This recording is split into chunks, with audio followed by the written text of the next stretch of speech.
আপনি কি কখনো লেবেন্সবর্ন নামটি শুনেছেন? জার্মান ভাষায় লেবেন্সবর্ন শব্দের অর্থ জীবনের উৎস। কিন্তু এই নামের আড়ালে লুকিয়ে ছিল নাৎসি শাসনের এক ভয়াবহ সামাজিক প্রকল্প। ১৯৩৫ সালের ১২ ডিসেম্বর এসএস প্রধান হাইনরিখ হিমলার এই কর্মসূচি চালু করেন।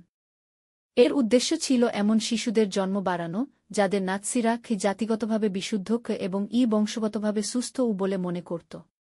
এই কর্মসূচির আওতায় অবিবাহিত মায়েদের জন্য গোপন মাতৃস্তন গড়ে তোলা হয়, আর্থিক সহায়তা দেওয়া হয় এবং শিশুদের এসএস পরিবারে দত্তক দেওয়ার ব্যবস্থা করা হতো।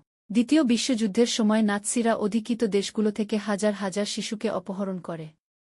যেসব শিশুকে তারা আর্য বলে মনে করত, তাদের পরিবার থেকে বিচ্ছিন্ন করে জোরপূর্বক জার্মান সমাজে মিশিয়ে দেওয়া হতো।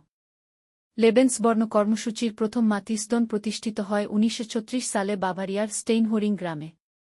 পরবর্তীতে Germany, Norway, Austria, Belgium, France ও লুক্সেমবার্গ সহ নাৎসি অধিকৃত ইউরোপ জুড়ে ৩০টি লেবেন্সবর্ন কেন্দ্র গড়ে ওঠে। সরকারি হিসাবে জার্মানিতে প্রায় ৮,০০০ এবং নরওয়েতে ১২,০০০ শিশুর জন্ম হয় এই কর্মসূচির মাধ্যমে। এছাড়াও হাজার হাজার অপহৃত শিশুকে জোরপূর্বক জার্মান হিসেবে বট করে তোলা হয়। ১৯৩৩ সালের ১৪ জুলাই নাৎসি সরকার একটি আইন পাস করে বংশগত রোগে আক্রান্ত বলে বিবেচিত মানুষদের জোরপূর্বক বন্ধা করা বৈধ করা হয়। ১৯৩৫ সাল থেকে জার্মানিতে বিয়ে করতে হলে স্বাস্থ্য বিভাগের একটি সনদপত্র বাধ্যতামূলক ছিল, যাতে প্রমাণ করতে হতো পরিবারে কোনো বংশগত রোগ নেই। লেবেন্সবর্ন কেন্দ্রগুলোর জীবন ছিল কঠোর নিয়মে আবদ্ধ। মায়েদের ব্যথানাশক ওষুধ ছাড়া সন্তান জন্ম দিতে হতো। তাদের শিশুদের বুকের দুধ খাওয়াতে হতো এবং মাতৃস্তনের রান্নাঘর ও গৃহস্থালির কাজেও অংশ নিতে হতো। হিমলার বিশেষভাবে নরওয়ের নারীদের প্রতি আগ্রহী ছিলেন। তার বিশ্বাস ছিল, নর্ডিক বংশোদ্ভূত নারীরাই সবচেয়ে উত্তম আর্য সন্তান জন্ম দিতে পারবেন। প্রতিটি নবজাতকের জন্য একজন গডফাদার নির্ধারণ করা হতো এবং তাদের বাপ্তিস্ম দেওয়া হতো।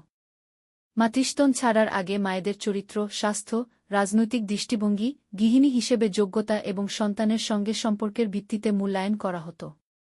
পিতাদেরও রাজনৈতিক আনুগত্য ও আর্থিক অবস্থার ভিত্তিতে মূল্যায়ন করা হতো। শারীরিক বা মানসিক প্রতিবন্ধী শিশুদের নাৎসি শাসন অযোগ্য বলে বিবেচনা করত। প্রতিবন্ধী শিশুকে হাসপাতালে পাঠানো হয়, যেখানে তারা নাৎসি ইউথানেশিয়া কর্মসূচির শিকার হয়।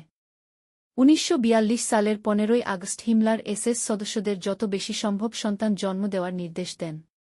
১৯৪৩ সালের ৯ মার্চ নতুন গর্ভপাত বিরোধী আইন কার্যকর হয়, যেখানে নির্দিষ্ট ক্ষেত্রে গর্ভপাতের শাস্তি মৃত্যুদণ্ড পর্যন্ত হতে পারত।